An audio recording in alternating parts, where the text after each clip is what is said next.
I joined the Forget Me Not group in March 2014. My little daughter Matilda was born July 2013, and she lived for 3 months and then passed away.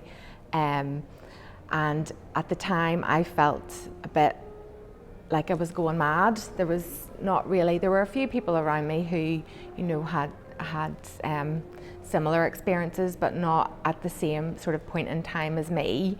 My friend sent me an email that goes round through the trust, and mentioned to me about this Forget Me Not service, and I was a little bit nervous about going because I hadn't actually been in the car park of the Ulster Hospital since Matilda. I hated driving past the Ulster Hospital, and the thought of looking at the maternity unit, anything, was just a bit much, and my husband and I weren't sure if we were going to be able to quite manage it, and we didn't park in the car park because we couldn't manage to park in the car park. But we did. We walked up and went into the Forget Me Not service, and the very first poem that was read was by Drew's mummy, Laura, and it's called An Ugly Pair of Shoes.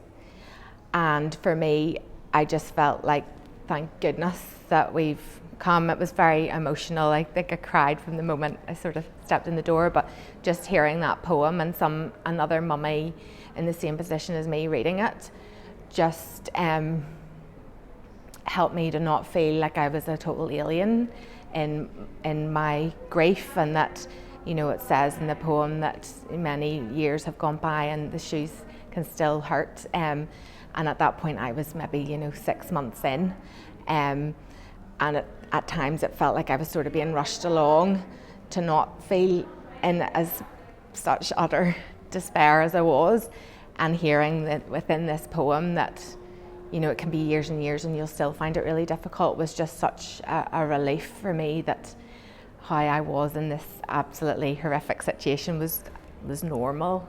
To miss and long for my little daughter. So in January, as I say, 2020, we went along to Forget Me Not, and we had no idea what to expect, and we were both really nervous, but from the minute we walked into the room, everyone was just so welcoming. And I remember actually talking to Jude. She was sitting in front of me, and she was just so kind, and she told us all about Bertie, and afterwards we had shortbread made by Jacqueline and tea, and when we left we just both felt like we didn't feel like what we had went through should be hid, and it shouldn't be something that's not spoke about, and everyone in that room felt the same. And to find a group of people that know how you're feeling it's quite rare for when this happens. And so for us, instantly we almost felt safe in that space.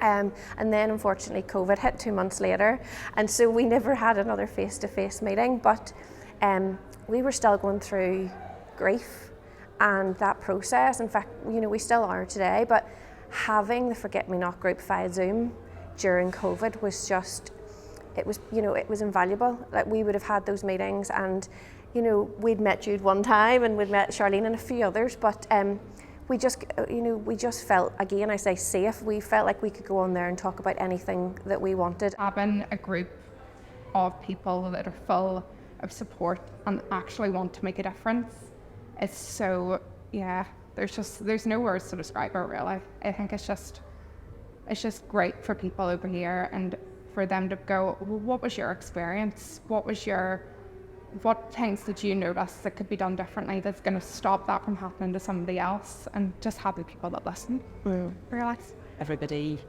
deals with things differently. Just because I wanted to talk doesn't mean my husband wants to talk. And it doesn't mean that's the right thing for him. Everybody, and we've learned that within the group, we all have slightly different experiences and slightly different opinions, and slightly different wants and needs, as you'd expect. So I think I would encourage that person to step forward and seek help, seek support. It's there, you're not alone, and your experience is individual and special. People have gone through similar, but your experience is your path.